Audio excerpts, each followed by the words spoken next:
অনেক কিছু ভাবা যায় সুচেতা, যা বাস্তব নয়। এই মুহূর্তে মনে করতে পারি আমি ভারতের সম্রাট, কিন্তু বাস্তবে তা কি সম্ভব? কেন সম্ভব নয়? সম্রাট যিনি, তিনিও তো তোমার মতো একজন মানুষ। হ্যাঁ, মানুষ, কিন্তু সাধারণ নন, অর্থাৎ দরিদ্র নন। তুমি লেখক মানুষ, যুক্তিতর্কে আমি তোমার সঙ্গে পেরে উঠবো না, কিন্তু কৌশিক, আমাদের ভালোবাসা তা কি অস্বীকার করতে পারবে তুমি? অস্বীকার তো করিনি, দুর্ভাগ্য বলে মেনে নিয়েছি। দুর্ভাগ্য? তা না হলে বামন হয়ে চাঁদে হাত বাড়াবো কেন?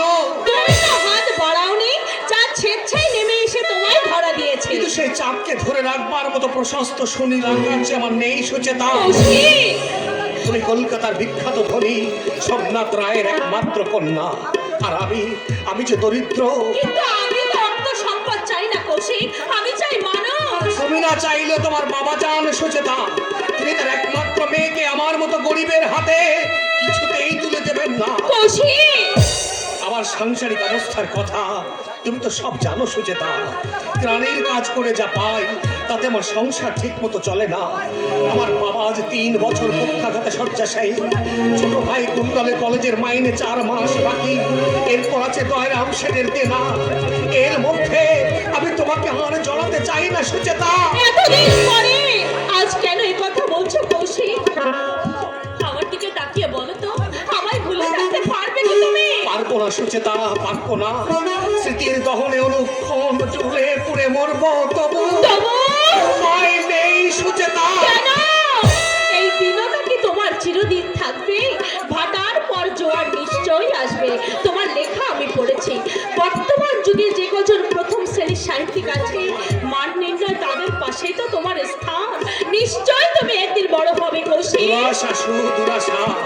আমার লেখা সাহিত্যিকের মান নির্ণয়ের খাতে কোনোদিনও পড়বে না। না না, তা হতে পারে না। সত্যের উজ্জ্বল আলো একদিন বিকশিত হবে। যুগ সম্পর্কে তোমার কোনো ধারণাই নেই সুচেতা, তাই তুমি কথা বলছো।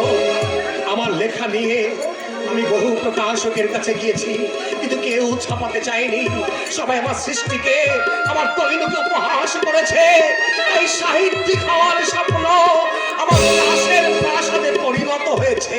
কিন্তু তবু যে তোমাকে লিখতে হবে কৌশিক। তোমার লেখা গরিব কেন মরে এ বাস্তব আমি পড়েছি। পড়তে পড়তে একটা প্রশ্ন আমার মনের মধ্যে মাথা ঘুরে পড়েছে, গরিব কেন মরে এমন বাস্তব। সুচেতা, সাধারণ মাঝে নিজেকে হারিয়ে দাও, মিথ্যা হবে না।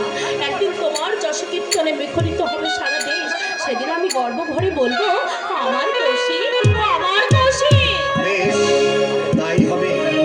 এমনি করে তুমি আমাকে উৎসাহ দাও, প্রেরণা যোগাও, চিরটা কাল ঠিক এমনি করে। নিশ্চয়, চিরটা কাল এমনি করে আমি তোমার পাশে পাশে থাকবো কৌশিক।